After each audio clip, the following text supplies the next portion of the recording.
Hamas Hamas ने Israel पर हमला कर दिया।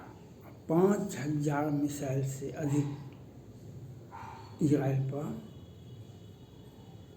5,000 मिसाइल से दाग दिया और वह उसका आयरन डोम इजराइल का बहुत रोका, लेकिन सैकड़ों नहीं हजारों मिसाइल रिहायशी इलाके में गिर गया।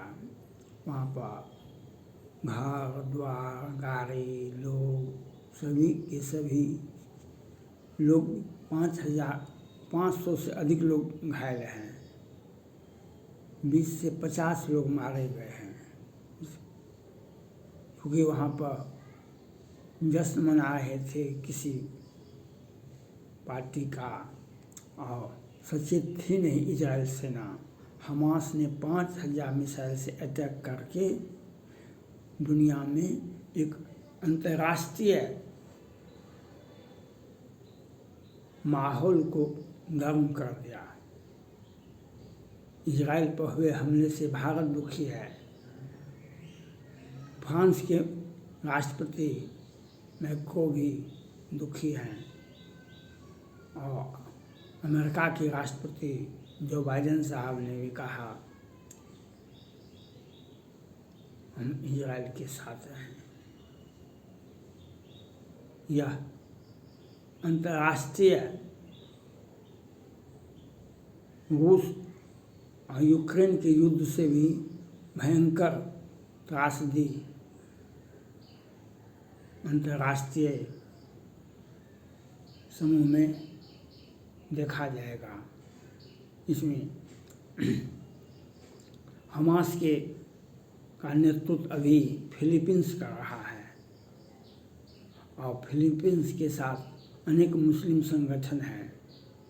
ईरान भी उसके साथ है।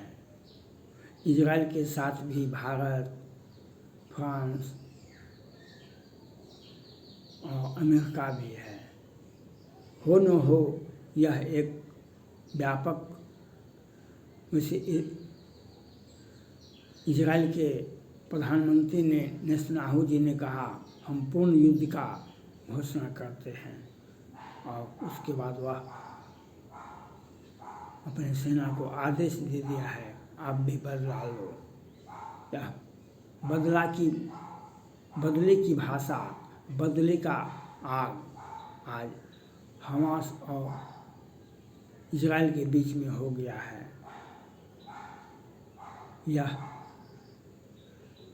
अपने अपने दावे के मुताबिक युद्ध में परिणत हो जाए यह कोई बड़ी बात नहीं। अंतर्राष्ट्रीय या तृतीय विश्व युद्ध भी हो जाए कोई बड़ी बात नहीं। जब विश्व में आतंकवाद पैदा होता है तो उसका प्रतिरोध करना पड़ता है। पुनः विश्व एक भयंकर त्रासदी में, एक तो विश्व में हर देश आर्थिक स्थिति से जूझ रहा है। हर देश कोरोना के बाद हर देशों का आर्थिक स्थिति डमाडोल हो गया है, हर देशों का। और उस बीच में ये हमास का इजराइल पर हमला आम लोगों की ज़िंदगी और बद से बदतर हो जाएगी। और इसमें और पीछे से कौन कौन देश हैं यह तो कहा नहीं जा सकता है, लेकिन यह जो घटनाएं हुई, ये जो एक आतंकवादी साजिश, आतंकवादी हमला माना जाता है हमास के द्वारा जो किया गया है। अब उस पर क्या आगे रुख होता है यह कहना मुश्किल है। यह दुनिया के लिए एक त्रासदी से कम नहीं माना जाएगा। एक तरफ प्रकृति से कहीं बादल फटता है, भारत के सिक्किम में बादल फटा, फिर नेपाल में, भारत में और दूसरे देशों में भी भूकंप हुआ। अब पुनः ये हमास के द्वारा इजराइल पर हमला दुनिया को विचलित कर रहा है। लोग विचलित हो रहे हैं, लोग भयभीत हो रहे हैं, क्या होगा। और अब आगे क्या होगा यह कहना मुश्किल है। जो इजराइल पर हमला हुआ, 5000 मिसाइल अटैक किया गया इजराइल पर। अब इजराइल क्या करेगा यह तो देखना पड़ेगा। लेकिन मैं युद्ध की आग की विभीषिका को मैं नहीं देखना चाहता हूँ। इसलिए इजराइल हो या मुस्लिम संगठन हो, दोनों को अपना अपना शांति सह अस्तित्व का सिद्धांत को मानना चाहिए। जो हम किसी भी परिस्थिति में अपने अस्तित्व को मत खोए, लेकिन शांति भी बनी रहे, यह देखना हमास का भी काम है, फिलीपींस का भी काम है, इजराइल का भी काम है। और अंतर्राष्ट्रीय न्यायालय में इस बात को ले जाना चाहिए।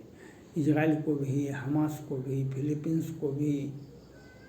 जो लोग अपना आतंकवाद का सहारा लेते हैं वह पाकिस्तान से सीखना पड़ेगा उनको। जो कोई भी देश आतंकवाद का सहारा लेते हैं वह पाकिस्तान से सीख लें। जो आज पाकिस्तान की, एक तो पाकिस्तान के अंदर में कितने तरह के 1000 तरह के आतंकवादी संगठन हैं। उसमें अफ़गानिस्तान का टीटीपी और कौन कौन संगठन, लश्कर तैयबा पाकिस्तान का है, और टीटीपी और कौन संगठन है। तो आतंकवाद को बढ़ावा दिया पाकिस्तान ने। आज उनके घर में टीटीपी ने और अफ़गानिस्तान तालिबान के गुट ने तो यहाँ तक करेगा, हर प्रत्येक दिन हम 4 पाकिस्तानी सैनिक का हत्या करेंगे। प्रत्येक दिन हम 4 पाकिस्तानी सैनिक का हत्या करेंगे। यह अंतर्राष्ट्रीय आतंकवाद को बढ़ावा दिया था पाकिस्तान ने, और आज उसका खामियाजा भुगत रहा है। वैसे वह भी सर्जिकल स्ट्राइक, एयर स्ट्राइक करने के लिए अपना नीति बना रहा है। लेकिन आप सर्जिकल स्ट्राइक कीजिए कि एयर स्ट्राइक कीजिए,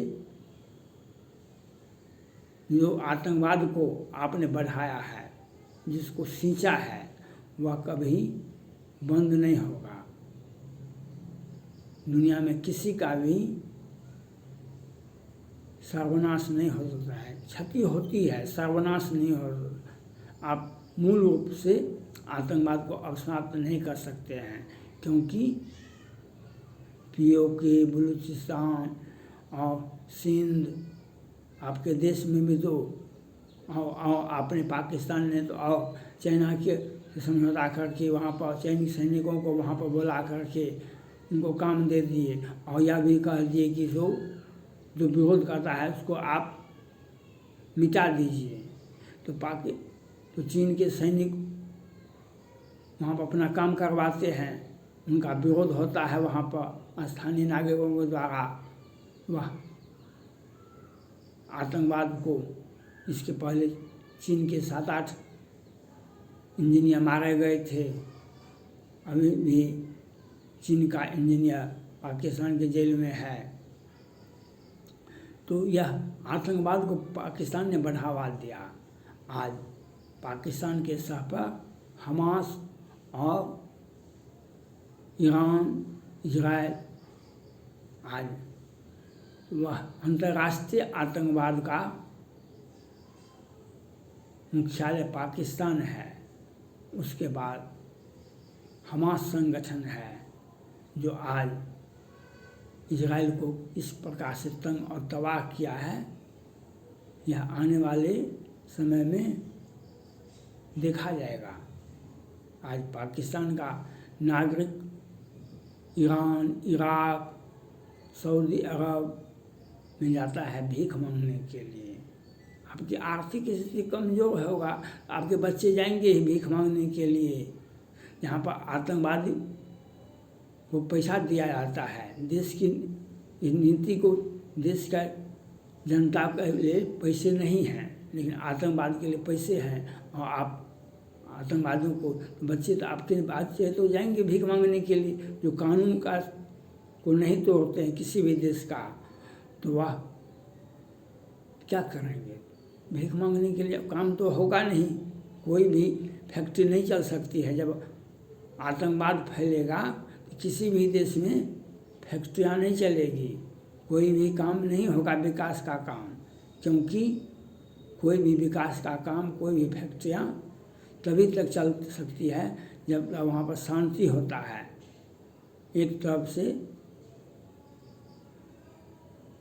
मिसाइल अटैक होगा, एक तरफ से फैक्ट्रियाँ चलेगी, यह नहीं हो सकता है।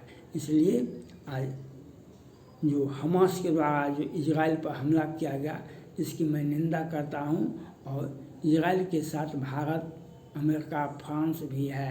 यह एक अंतर्राष्ट्रीय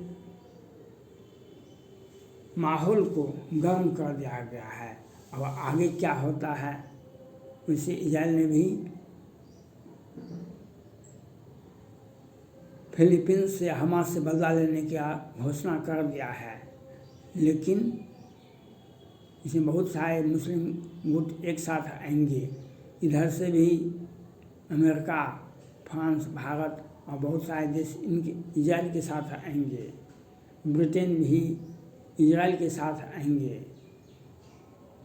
या तो हमें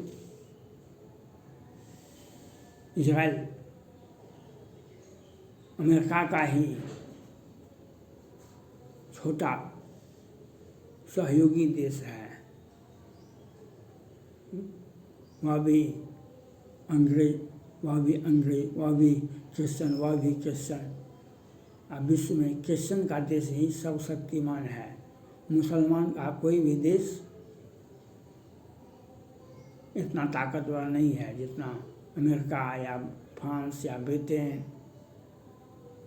लेकिन आतंकवाद में हमास और पाकिस्तान सबसे बड़ा, विश्व शांति को खतरा पैदा किया है पाकिस्तान ने और हमास ने। आज इसका एग्जाम्पल है।